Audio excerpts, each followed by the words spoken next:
folks. Welcome in. Seven Rivers Racing, KQEG TV. I'm Dan Dyker. Coming off an exciting weekend at both the dirt track and the asphalt track. Sorry, Mother Nature opened up over the Crosse Speedway and kind of rained things out over the sportsmen, but they're going to go double duty next weekend. And we'll tell you more about that here in a couple of minutes. Got a couple of good guests coming in. One's been on before. The other one is a newcomer, and we'll bring them in here during segment number 2. Bringing you recaps from the La Crosse Speedway this past weekend. And the clouds were looking pretty nasty the entire night, but we did get almost the entire show in.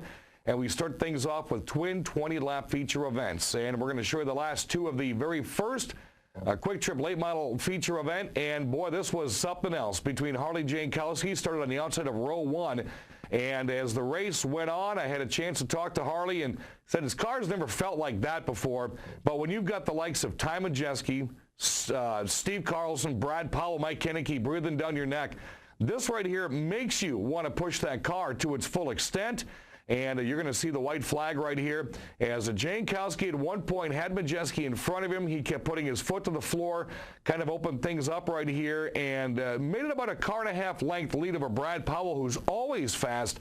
And Harley Jankowski, in all the years he's raced at La Crosse, picks up his only second feature race win of his racing career in a late model, first of 2014. So what that does is sets the stage. Brad Powell, Ty Majeski, Steve Carlson, Mike Kennecke run up the top 5. It set the stage for the second 20-lap feature event, which Jankowski found himself starting in about the 13th position. He did up ending 9th in this feature. And once again, Ty Majeski found his way back up front. Now, this young man has picked up 2 fast time qualifications over the first 2 weeks of racing. Almost broke the track record last week. 2 weeks ago, last week, he had a 19.8. But this was your point leaders night, and Mike Kennecke was the one to beat. Majeski may have learned something from this old-time track veteran here, who was back out to run an entire season. And Steve Carlson finishes third. Brad Powell, Cole Howland, who had a chance to win this one in the early goings, rounds out the top 5. And you see Majeski trying to tighten the screws right there, get it down to about a car length. But Kennecke, the old track veteran, knows that late model, knows those turns, and Kennecke will retain the points lead at the La Crosse Speedway. And that's going to set things up for some more racing action next weekend. To the Thunder stocks we go. Now, the sportsmen were rained out, and it was a good call by Chuck Deary, because by the time they would have got them on the track for that last feature of the night, the skies completely opened up, and they would have got maybe 2 hot laps in before that race started. So the sportsmen are going to run 2 15-lap features this coming Saturday night, which ought to be kind of exciting because they rarely get to do that. But we did get the Thunder stocks in. Let's go to the video there as we show you the last 2 laps of that exciting feature as well. And that was something else for Jason Schaller. He started this race in the back row. And when you're going up against the likes of Jordan Myers and Jason Bolster and Andy Moore, that's quite the feat to win something out of the back row. And that's exactly what Schaller did, as Jordan Myers let him know several times that he was back there and he was coming. And Schaller followed up his heat race win, and a very tight nudge right there from Myers as well. Kept it inside a rail, and Schaller's going to take 2 more left turns to finish this one off. And he's had a very impressive year so far in that El Camino, and a lot of help from some other guys getting that motor into him. Got to compliment my son, Ryan. He's the one who was videotaping out of turn 1 this week, first time ever, and did a nice job of the Knights of Thunder and the racing footage. So Ryan, a new addition to Magna Broadcasting. Way to go right there. Also got to share this video right here. Thomas Farah, the number 9 out of Sparta. I've never seen this on the Action Track quarter mile in all the years I've been doing the announcing at the La Crosse Speedway. Watch as Farah comes out of the corners right here in the wild ride that he gets to set sail on. Dirt, tire, 2 tires, 2 tires right off the bat. And I don't know if we can show that again, Jess, or not. Here it is. We're going to slow it down just a tad bit from a different angle. He's going to get nudged from either Jacinda Paff or Steve Rouge. Holds it. Those tires are awfully heavy. And look how far he went on the front 2 and actually came back out and finished the race in 4th, and he said on Facebook to me this week, that's a strong old car right there, and nice job of Thomas holding that thing down. He'll be back out next week as well. Hornets came back out again, a nice strong field. We have those 4 qualifying races, and we have the B consolation race, and you've got to race your way into the feature. And Kevin Turner has made a really big name for himself out at the Speedway since he's been racing out there in a Hornet car. He's always got that blue and white number 43 Dodge Neon. And it took him a couple of laps to finally get through with Mark Bornitz right there on his tail. but Turner will take home the Hornet feature, followed by Mark Bornitz, Brandon Lemoyne, Jeff Stumlin, and Patrick Tickey, who had a couple of nice runs. Stumlin won the heat race. Sammy Linehan won the other heat race. The 30 heat race went to Mark Bornitz, and Bornitz, like that in the back of his car, says, game over, you just got probed, and he just did that to somebody in one of the heat races. So that's your finales. Again, the Sports Car Run Twin 15-lap features coming up this Saturday. But before we get into the next segment, I appreciate a lot of drivers supplying me with the discs that show their in-car camera, because it gives you a different perspective of what it's like to actually be inside of a race car. Harley Jankowski supplied his to me this week, and what you're going to see here, this is the first time I've seen a driver, well, we'll run the second clip first, of what it looks like. This was during the feature, and this is how close he was with Ty Majeski. Said he had those tires down in the grass for several laps, and a lot of clean racing right there. Those guys were awfully tight from the grandstands. Looks like they may have even touched several times, but they didn't. And just shows how they put their foot to the floor. Here, both drivers coming out of turns 1 and 2, heading down the back straightaway. Majeski so close to the wall, brings it back down. Jankowski drops those tires back into the grass again, and that just shows how close and how much hard charging racing was going on between those two. Now, if we get a chance to show the other video, we see a lot of in-car camera of what it's like to be on the racetrack. This time, Jankowski turned the tables on us, and he shows the video turned around during the hot lap session of what he looks like when he's driving. And if we can press play on the video right there, we want to show that to you and get a pretty much different perspective on how calm and cool and collected a driver looks like when he's actually inside of a late model. So that right there just gives you a perfect sense on what it's like to actually be steering a Crosse Late Model. Those were 4 hot laps, and then he actually got into his 4 actual hot lap sessions, and shows you what kind of a line these drivers have, and showed you the kill switch, the odometer switch on the door. Just a really cool perspective. So I want to thank Harley Jankowski for supplying that video. We're going to talk a little bit more about that, especially that video you saw between Harley and Ty Majeski with my 2 guests in the program when we return on Seven Rivers Racing here on KQEG TV. Get ready for the Thunder! The Mississippi Thunder Speedway. Your Friday night racing destination. Every Friday night. Super stocks, modified. 600 mods. Pure stocks, street stocks, B-mods. It's racing excitement, dirt track style. Tickets $12 for adults, $10 for seniors. Students free with an ID. And this year, kids 17 and under free with an adult admission. Friday night racing starts at 7. Bring on the Thunder! Dirt track style at the Mississippi Thunder Speedway. Highway 35 just north of Fountain City.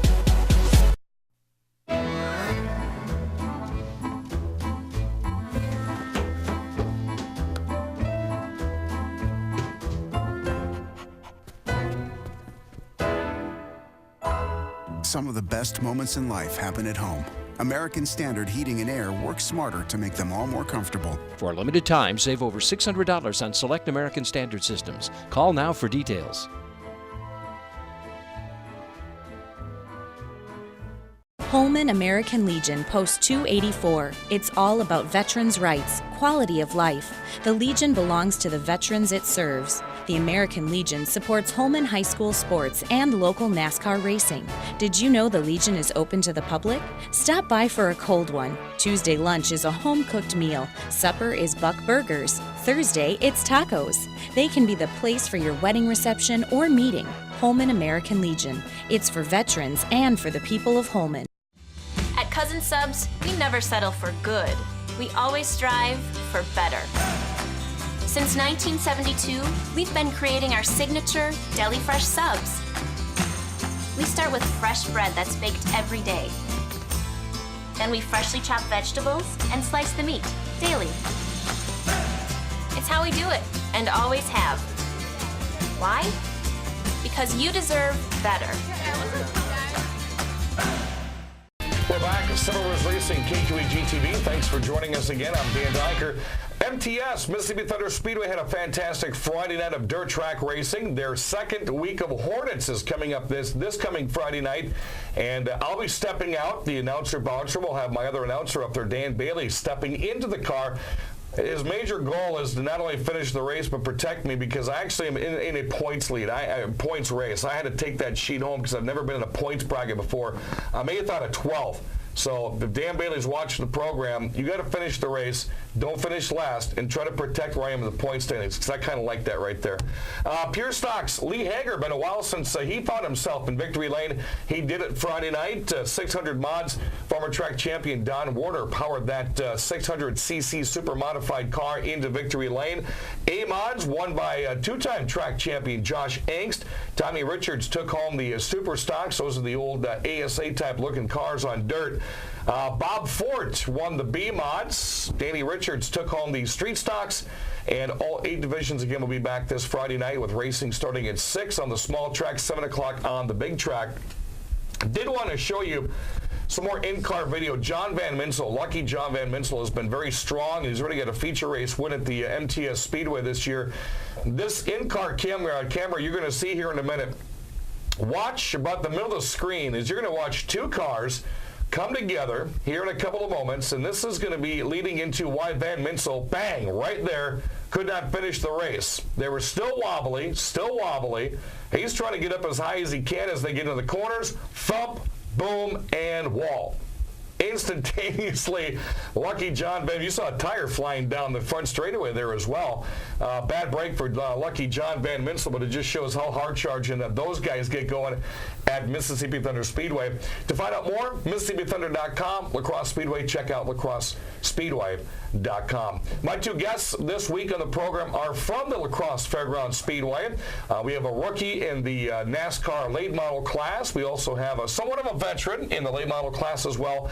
Want to bring in the Christenson family. We've got first right here, Travis Christenson. Good seeing you again, brother. Nice seeing you, man. Carter Christenson is a rookie to the field this year at the Mississippi Thunder Speedway, and we were just talking before we started taping. I'll start with Carter. Well, you know, everybody has racing rookie stripes, and sometimes we'll put them in the back bumper or somewhere just to show the other drivers they're rookies. And told Carter that after the incident he got into of week number 1, I think you did away with the rookie stripe nombre, and you did the rookie thump on week number 1. Yeah. It was just kind of... That was my fault. It's nice that you can own up for that. Well, I totally went into the corner too hard, and Carter had to check up because of my mistake. And next thing you know, I'm backing up from the wall, and I see him in the wall, and my heart sank even worse. Now, as you notice on the monitor, I didn't air that video because you told me you and I were going to scrap up again, so I didn't do it. Yeah, you're lucky. You'd have been wrapped in a pretzel. It was quite interesting because I think all the years at lacrosse, I've never seen families actually get into the same rack in the same course, like synchronized spinning almost. But you both took a week off, but you were back and ready to go last weekend. Yeah, I had a brake bias issue, which I pretty much think was probably what led to the whole me being loose going into the corner big time. I just couldn't get it fixed to get back last week, so I just took my time and got it put back together the right way and made it back out last week. Well, as we talked to Carter and kind of pick his brain a little bit here, I didn't even realize you were going to be racing this year. You were sitting in front of me at the driver orientation meeting, and you were the talk of the meeting because I was getting texts and Facebook messages afterwards. Hey, who was that skinny kid sitting there at orientation? And I said, I really had no clue. And then we come out for the first practice day, and there's the pink and black 02. What led you into late model racing? Because I understand you've never raced before. No. Well, I started out at go-karts when I was young. Okay. That's really all I've raced. So it was mainly my dad really pushed for me racing because of basically the family history. Obviously, Travis and my grandpa and my dad always raced.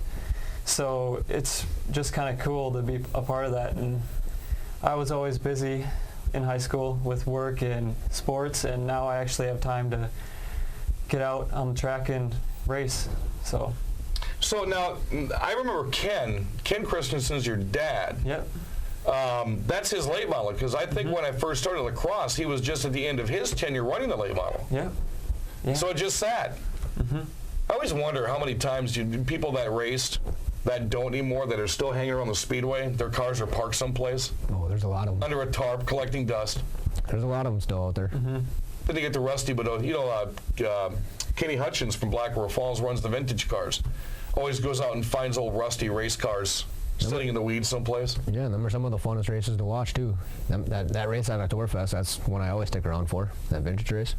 Yeah, you know, Dale Danielski, we've done a couple of shows here. We're going to do it again this year. One of our local historians in the area. If you go on YouTube, you can find some of our past shows last year, the year before, showing some video from Oktoberfest 1971. Yeah. And it's just really neat to sit back and watch some of those old cars as they were hitting the track. Yep. Even when it was a dirt track, we've shown video of that. Yeah, I mean, Dale's got awesome pictures. I like sitting down and talking to Dale because he knows all kinds of history, all that stuff. I mean, to see all them old pictures and all the old trickle stories he's got and Joe Sheeter stories he's got and Oktoberfest stories he's got, it's pretty cool to watch all that stuff. So now Carter, when you hear that, and of course we worked with Dick Trickle for as many years as he was at La Crosse, you're on the same track as Jimmy Johnson's been, and Matt Kenseth has been, and Marv Mazofka's been, and Dick Trickle's been. Do you ever think about that when you're hot lapping or showing up to the racetrack, that you're on a track with some of the most famous names in racing? I've really never actually thought about that. Great, now let's see what happens next. We just made him nervous. Yeah. So I guess next time I hot lap, I'll think about it. I don't know. Yeah. I've never really thought about being on the same track as some of those people. I know my dad said he's raced with some of those people. Oh yeah. So yeah. Joe Sheeran, yeah. His dad pit crewed next to, or actually was pit stalled right next to Rusty Wallace for a lot of years, my dad said. Oh, the stories that he could bring back out there. Yeah. Oh, yeah. Wow. That's one of the reasons I love being at La Crosse Speedway is if you look at Billy Doc Niles, not only has he raced for 34 years, he was in the grandstands for years before that. He almost when La Crosse opened up in '71 as an asphalt track. And Kurt Eckelberg's been racing out there for Ion. Steve Carlson raced with all those guys, Kevin Newman. Yep. And just to sit back and hear some of their stories every now and then is fantastic. Oh, it's crazy. I mean, see, he didn't get to see his dad grow up racing a lot. I mean, I was lucky. I got to watch his dad and Johnny and Bimmer and all them guys race. And I mean, I got to see all the stories and I got to watch a couple ASA races that Kenny was in and stuff like that. I mean, his dad's the whole reason why I'm in a late model right now, pretty much. I mean, my dad asked me when I was 14 years old, hey, what do you want to do? You want to go help your cousin or you want to go racing? I said, let's go racing. Here I am right now. Well, we're going to talk more about that with both Carter Christenson and Travis Christenson, cousins. We'll return next on segment number 3 here on KQEG TV. We're here when the sun rises. And when the bread rises too. And we're here slicing a deli fresh every day. And every morning, we're chopping it all up. Why do we put so much effort into making it fresh? Because you deserve better. Holman American Legion Post 284. It's all about veterans' rights, quality of life. The Legion belongs to the veterans it serves. The American Legion supports Holman High School sports and local NASCAR racing. Did you know the Legion is open to the public? Stop by for a cold one. Tuesday lunch is a home-cooked meal. Supper is Buck Burgers. Thursday, it's tacos. They can be the place for your wedding reception or meeting. Holman American Legion. It's for veterans and for the people of Holman.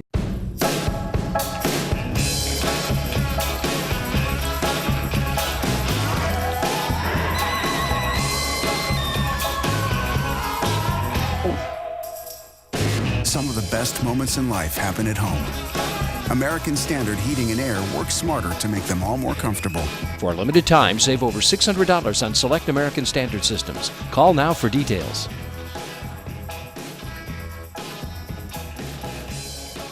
Get ready for the Thunder! The Mississippi Thunder Speedway. Your Friday night racing destination. Every Friday night. Super stocks, modified. 600 mods. Pure stocks, street stocks, B-mods. It's racing excitement, dirt track style. Tickets $12 for adults, $10 for seniors. Students free with an ID. And this year, kids 17 and under free with an adult admission. Friday night racing starts at 7. Bring on the Thunder! Dirt track style at the Mississippi Thunder Speedway. Highway 35 just north of Fountain City. We are back back one more time. Several of us racing KQEG TV as we're talking late model racing with the Christensons here on the program today, Carter Christenson and the Travis Christenson cousins. So as we go back where we started in segment 2, you'd never raced before. I mean, that size of cars. You went out for the practice session. You've got 2 late model nights in. How well are you coming around and conforming into the car on the track? I think a lot better from when I started, because I'm sure I ran the slowest lap ever on Speedway first time I was out there.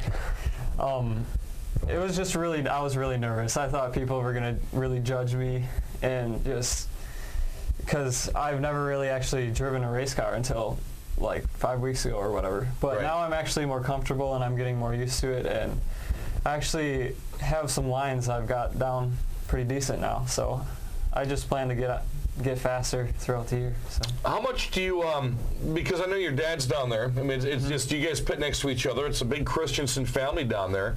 How much does your dad have when it comes to input after he watches you hot lap or go out and race? Oh, a ton.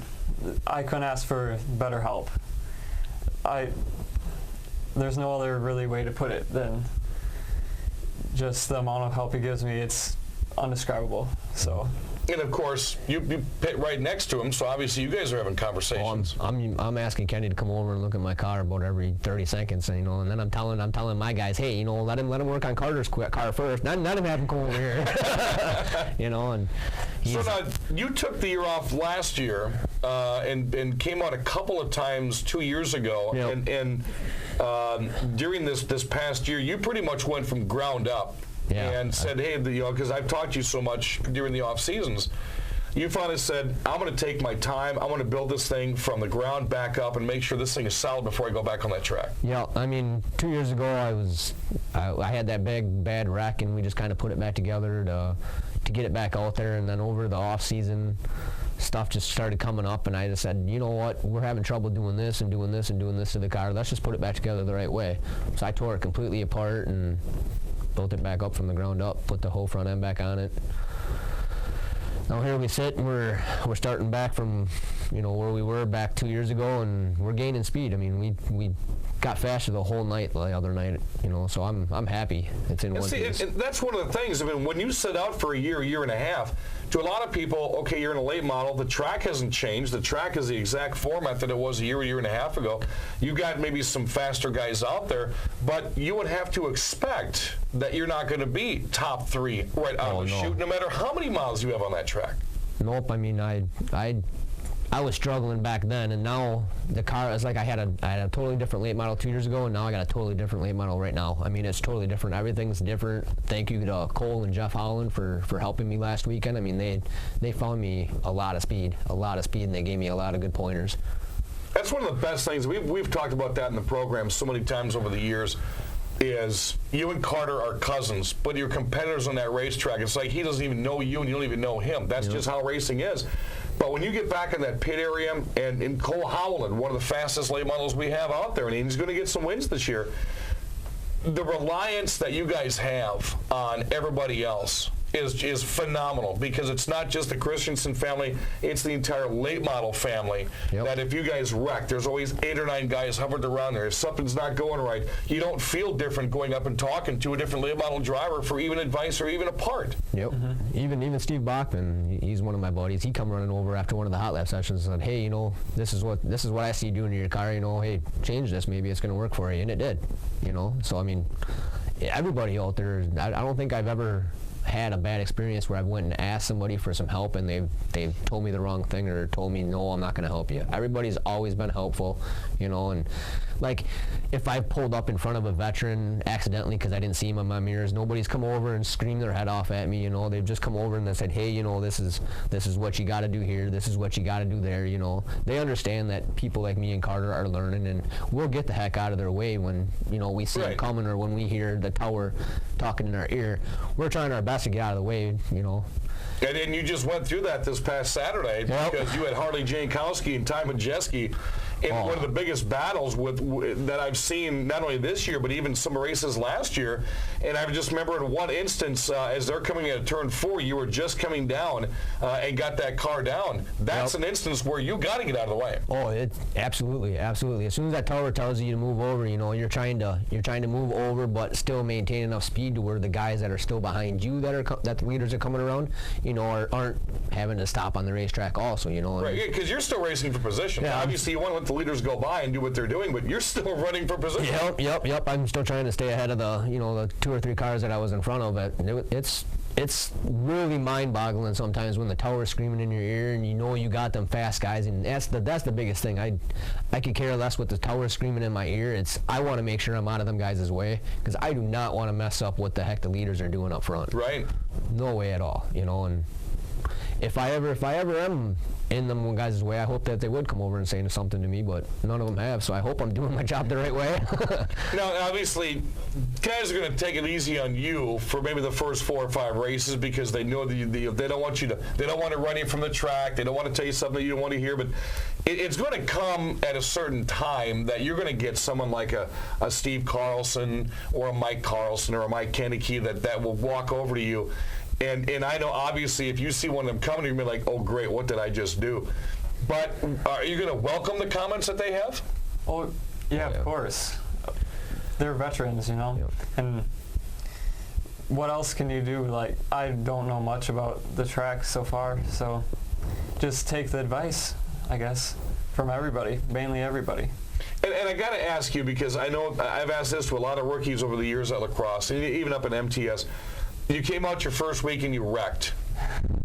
You come back out the second time. How much of that was still in the back of your head? Or did you put it far back enough you said, I'm not going to do that again? It was all there. It was all still there. That was probably the main thought in my head, is I just want to get through the race and without a scratch. Well, not a scratch, but without a big wreck. So. Yeah, me starting on the pole and then having him right behind me after what happened 2 weeks before that. Yeah, I had a little bit of nerves coming to that green flag a little bit. And it's not just, the rookies, obviously, that's not what you want to go out and do when you do that the very first time. And you would think that second or third race would be playing in your head. But even the veterans, I'm sure you guys that have been out there for quite a while, you guys get into something nasty or even just have a tire cut down, you're going to remember exactly what happened in that instance so you don't do it again. Oh, yeah. I mean, I know now enough about brake bias that I can't have too much rear brake. That was something that I had to learn the hard way, I guess, Let's talk before we're done with the program here. I know, Carter, you're starting things off. You're pretty much sponsorless. You've got your dad right there, and you've got Christenson Family Racing, which is a huge sponsor in itself. Travis, you've got some people helping you out this year. Yeah, Island Tool and Die, Coach's Corner, Embroidery, our Corner Bar. They stepped up big time. Thank you, Our Corner. I really got to thank you guys for my smoker and all the help that you've given me. And Track 2, Traveling Table Massage, Carolyn Saraskis. You can call her up anytime. She'll come hook you up. That's about it. Can I get her up in the tower? Sure. I think she'd wrap you in a pretzel, or you didn't say the right thing to her. I've never announced a race and had a massage at the same time. I might just doze off right in the middle of that. Yeah. Well, Carter and Travis Christenson, cousins on the track and competitors once they get behind the wheel of that late model. But it just, again, brings to light the family style of racing we have at the La Crosse Speedway. When you look at the Carlsons and the Eckelbergs and the Christensens, and I'm sure I'm missing some names I don't mean to, that have been out there, the Moores, for so many years. It's a family feeling, and it's got to be nice at the end of the night you guys can sit back and have a beer and say, man, that was a hell of a race. But that's probably the best feeling of the night, was both of our cars went in the hauler in one piece. We could sit there and have fun for once. These words out of the car. I was like, hey, Travis, we didn't wreck. Yep, it was.